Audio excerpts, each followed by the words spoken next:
com explicar la segona part del vídeo, que és com configurar la càmera per a establir la comunicació Ethernet IP entre la càmera FQ2 d'Omron i l'autòmata N1 XP2 d'Omron.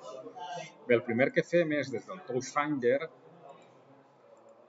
en salida de datos, salida de bus de campo, configurem per a que siga Ethernet IP. Tenim dues opcions, Ethernet IP o Profinet.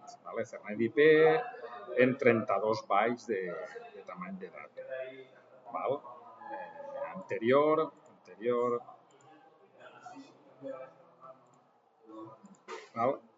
I el primer que anem a fer és fer una inspecció, jo ja la tinc feta, una inspecció de búsqueda de forma 3. La faríem nova, jo ja la tinc feta, no vaig a tocar-la, ja la tinc, és una inspecció d'una peça, en aquest cas rectangular, i ja la tinc feta.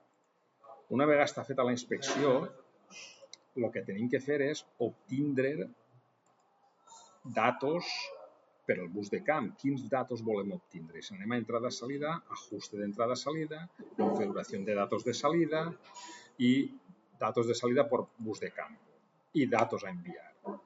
Puc obtindre molts datos, fins a 32. El primer, el 0, això recordem, està unit al output data 0, output data 1, output data 2. El dato 0 jo vaig obtindre de la inspecció en búsqueda de forma 3, vaig obtindre, per exemple, la posició X de la peça. En el dato 1, la posició Y de la peça, la coordenada Y. En el dato 2 vaig a treure l'angle de gir de la peça respecte a la inspecció que li havia fet. En el dato 3 puc treure, per exemple,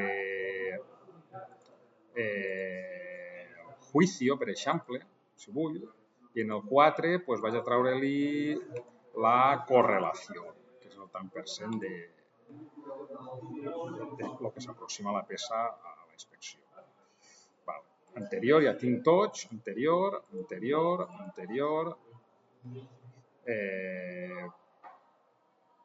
guarde datos i posa la càmera en run. Passa a modo run, faig un disparo, recordem, tinc el disparo, si creat un bit per a disparar, que és el bit control flag 1. Dispara la càmera i automàticament obtinc uns datos per ací que, si ens fixem, són posició X, 66,07. Com ho tinc en coma fija, 60,74. Menys 1,96. Menys 1,964. L'angle, menys 119. Menys 119 ho tinc en coma fija. Això de coma fija, no sé si ho he dit abans, ho tindria així. Així, en configuració de datos de salida, en protocolo, així li dic els datos a enviar i així li dic si vull coma fija o coma flotante. Coma flotante trauria un número decimal, un número real, un número coma flotant, i en coma fija el trac com el trac ara, que és un doble entero. Torne a provar. Vaig a manejar la peça. Per exemple, la deixo ahir. Faig un dispar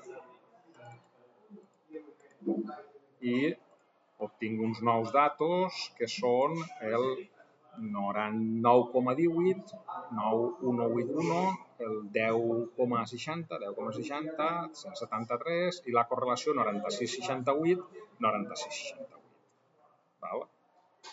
D'esta forma ja estic extraient els datos que m'interessen de la inspecció, que en aquest cas és una inspecció de forma 3. Este és un exemple que estava utilitzant per a que un robot FANUC fera un pic sobre la peça, de manera que li passes els datos de les coordenades X, Y i angle de rotació, i un robot en una pinça va a buscar la posició de la peça i fer-li un pic i agarrar-la.